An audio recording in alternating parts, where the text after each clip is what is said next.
Nangu part 3. Abantu abafuna uku-understanda indaba yami noNkululeko, sikhuluma senza lento conversation. So cela bangene kwi-profile bahlehle back baye kuma-video then bazothola ukuthi sikhuluma ngani la. Sibe sesiqhubeka-ke noNkululeko sibuza ngenyanga nelanga nezinkanyezi.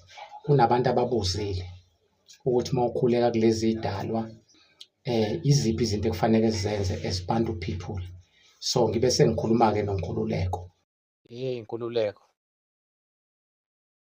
kunemibuzo elokhu iqhamuke njalo laphana kuma-comment section kule conversation yami nawe yokuthi uma ukhuluma ngokuthi indlovukazi umama unomphethokazi ophethe inyanga nelanga, hlasimpe uma ukhuluma ngendaba yokuthi abantu baqala bebekhuleka kulezi idalwa futhi izinto zibahambela kahle, njengoba wachaza ukuthi into edala ukuthi sibe kuloko kuhlupheka yingoba sithandaza endaweni e-wrong. Bayabuza-ke abantu ukuthi iyiphi indlela yokukhuleka e-right ukuze ukwazi ukuxhumana nemvelo nezinye izinto. Ngicela ukuthi nje ngikusho lokhu ukuze abantu baphenduleke kahle, angivele nje ngikhulume nje ngabantu baqala ukuthi babenza njani ukuze abantu bezophenduleka kahle. Emandulo amakhoyikhoyi kwakuthi ntambama ilanga selizoshona babeyaye becele bememeze kulilanga beshaya amathini ilanga mase lizoshona, beshaya amathini ilanga mase lizoshona, basho bakhulume yonke into ababeyicela kulo ilanga selizoshona, bekhuluma lento ilanga belizoshona lisani selizoshona, bememeze umveli kuqala ngoba umveli kuqala babememeza bebheke kulo ilanga straight, abanye bathi umveli nqangi, bebheke kulo ilanga straight, bebuke lona, bememeze, bekhulume, besho konke abakufunayo before inhlamvu yelanga isithele. Angithi siyezwana baba? Before inhlamvu yelanga isithele kwakuthi ekuseni ilanga selizophuma, babeyaye bevuke ilanga selizophuma, balinde ilanga selizophuma. Lalithi ilanga uma liphuma babejabula ilanga mase liphuma, babejabuliswa yini? Babejabuliswa ukuthi njengoba ilanga seliphuma nje, seliphuma nazo zonke izinto ebebezicelile kumveli kuqala. Uyayibona loo nto? Yileyo nto eyayibajabulisa kakhulu ukuthi njengoba ilanga nali seliphuma nazo zonke izinto zethu ebesikade siyicela izolo. Abantu abamnyama noma abantu bala noma ngithi isizwe sikaNtu kuqala kwakukhule kwantambama ilanga selizoshona, kukhule kwentambama inhlamvu yelanga isizosithela, kwangathandazwa emini ilanga lilapha phezulu ngoba babazi ukuthi njengoba selizoshona nje lizoshona lisithele nezicelo zabo ebekade beyicelile. Kuzothi ekuseni mase lizophuma balilinde ilanga mase lizophuma, lalithi uma liphuma mase beyajabula betshakadule njengamathole esutha ubisi, bejabula ukuthi nali ilanga seliyaphuma, seliphuma nani nezicelo zethu.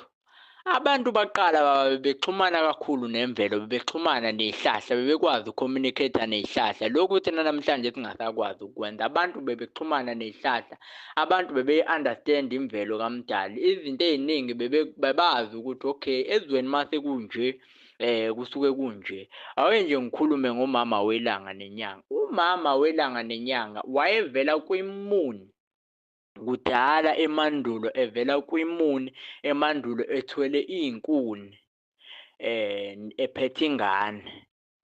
Kwakuthi uma evelile umama welanga nenyanga, abantu bonke amakhoyikhoyi ngaleso sikhathi ngoba abantu bokuqala amakhoyisana ayephuma behambe beyotheza iy'nkuni, behambe beyotheza kuhlanganiswe iy'nyanda uma ikade ivelile indlovukazi nomphethukazi lapha kwimuni.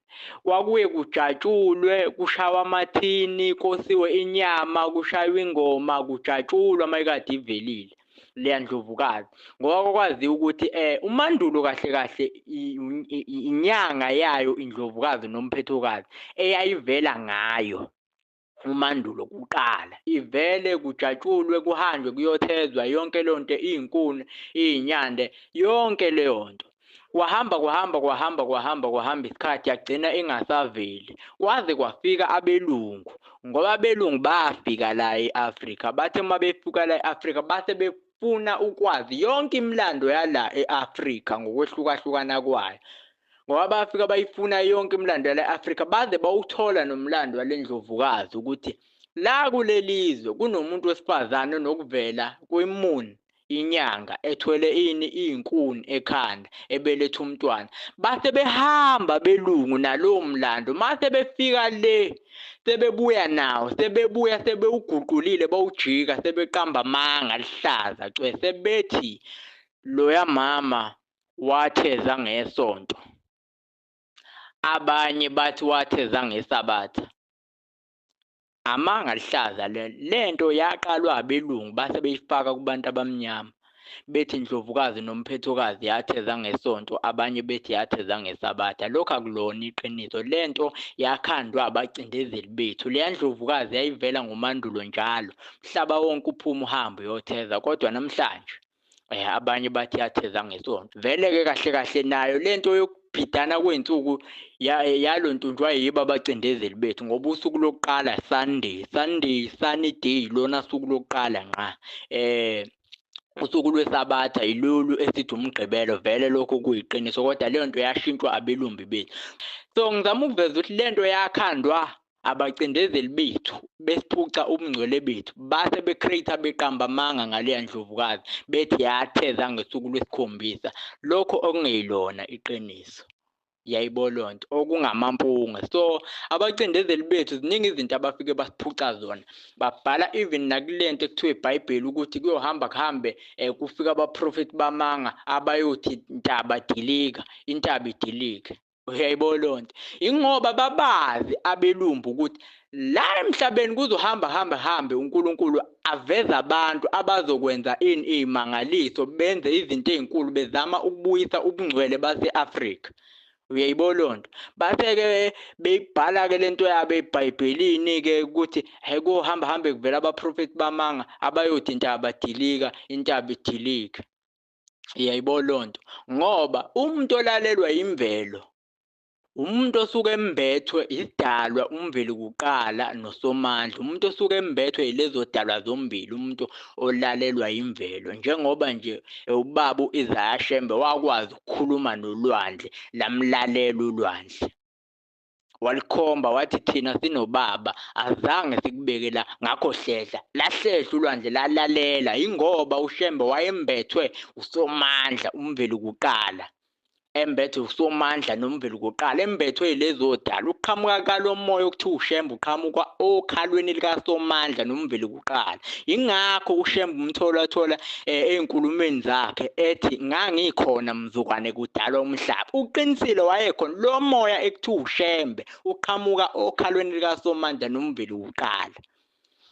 So abelungu bahamba bafika la bazosiphuca ubungcwele bethu.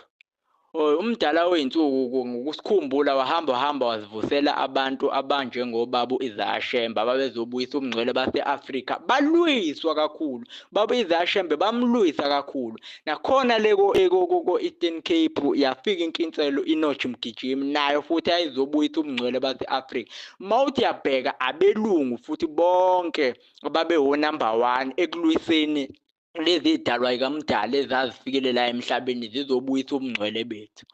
Uyayibona leyo nto, so injalo nje baba.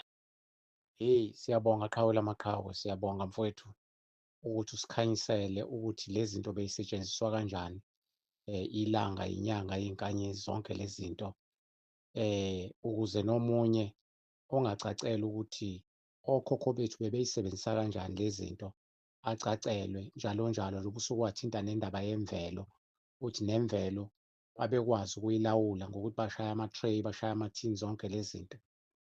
Sibonga kakhulu Qhawe Lamaqhawe, ungadinwa yithi siloke sikuhlupha njalo because inhloso la ukukhanyisela isizwe ukuthi sithole ukuthi kahle kahle singobani thina, siphuma kuphi, imaphi amandla esiwaphiwe umvelo iqala ukuthi sikwazi ukulawula imvelo, sikwazi ukukhonektha ney'lwane, iy'hlahla, zonke lezi zinto ey'ngaphansi komthunzi welanga.